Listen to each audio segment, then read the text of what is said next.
So yan, good morning mga ka-PJ. Isang maulan na umaga ngayong linggo, no? July 12, 2026, no? At sa mga oras na ito, earnings reveal tayo. Mayroon na tayong 1,893 at nakasyam na bookings, no? Bakbak tayo bakbak. Pagkatapos ng bakbakan kahapon, no? Na paldo tayo kahapon. Ngayon, sana makapaldo din tayo, no? Pero meron ako nakuha din dyan na joyride, no? Halagang 188 yun. So mamaya kung makakakuha pa tayo ulit ng joyride pa, dagdag ulit natin dyan. Alright, pero sa Grab natin, meron pa lang tayo 1,893. Sige, update ko na lang ulit kayo mamaya mga ka-PJ, no? Oras natin, no? Alas 10:22 na ng umaga. At nandito tayo ngayon sa may Show Boulevard, no? Naghatid tayo dito sa may Inaris arena ba yan? So wala pang follow up ng booking, pero antay lang tayo, tsaga lang. Mamaya meron yan. Sige, mamaya na lang ulit mga ka-PJ. Ingat, medyo madulas yung ating kalsadahan. Tuloy-tuloy pa rin yung pag uulan, tapos titigil, uulan. Basta ingat. Let's go.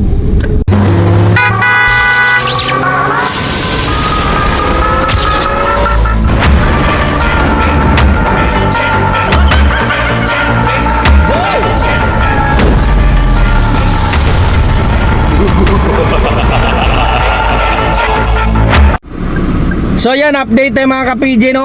Oras natin ay alas 6:03 na. At nandito pa ako ngayon sa Cabuyao, Laguna. Kanina kagaling ko lang dito. Doon naman ako nakapaghatid sa may Calamba. Tapos nakakuha tayo ng papuntang Newport, no? Tapos pagdating ng Newport, nakakuha naman tayo ulit. Pabalik naman dito sa Cabuyao. Kaya yun, waiting tayo ng ng pabalik. Sana maputukan tayo. So update din tayo sa ating earnings, no? Meron na tayong 6,193 at naka-17 bookings. Alright, siguro maputukan lang tayo ng paminila nito. Tama na, pahinga na tayo kasi may bukas pa naman, may biyahe pa bukas. Ganda talaga ng biyahe kapag ganito na medyo malayo, tapos back to back. Mamaya lang update ko kayo kung magkano abutin ang ating kabuuang earnings ngayong araw, linggo. Alright, so antabay lang mga ka-PJ, malapit na tayo magtatapos. Let's go. So yan, good evening mga ka-PJ, no? Dito na naman tayo magtatapos, no?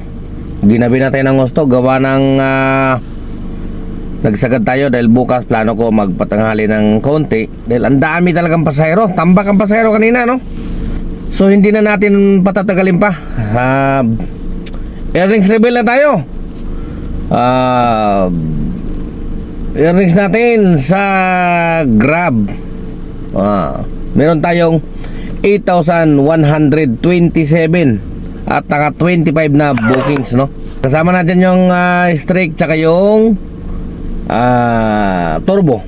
Okay, so hindi lang yan, kasi meron din tayo nakuha sa joyride sa halagang 318 isang booking. Okay, so malinis na nakuha natin yung 318 kasi nga meron pa naman tayong libreng top up, no? Kaya yung 318 sa atin talaga mapupunta yun. Okay, tapos nakakuha din tayo sa InDrive, no? Sa halagang 290 plus, basta mga ganun, 300 plus yun. Kaya lang siyempre merong si InDrive, meron siyang komisyon, no, na 10%, kaya mga 290 lang yata yun. Kung hindi ako nagkakamali, ilagay ko na lang dito yung screenshot. Okay, so bali pagpalagay na lang natin na meron tayong 8,127 plus 600 sa InDrive tsaka sa joyride. Okay, so mga 87 yung ating naging earnings ngayon sa maghapon. So yun lang mga ka-PJ, no? Dito na natin tatapusin yung ating vlog, no? Maraming salamat muli sa inyong patuloy na pagsubaybay, ka-PJ nyo. Temporary signing off muna dahil pagod na. Bukas ulit tayo magkakarinigan. Adios, ingat, maulan. at madulas yung ating kalsada. Ingat!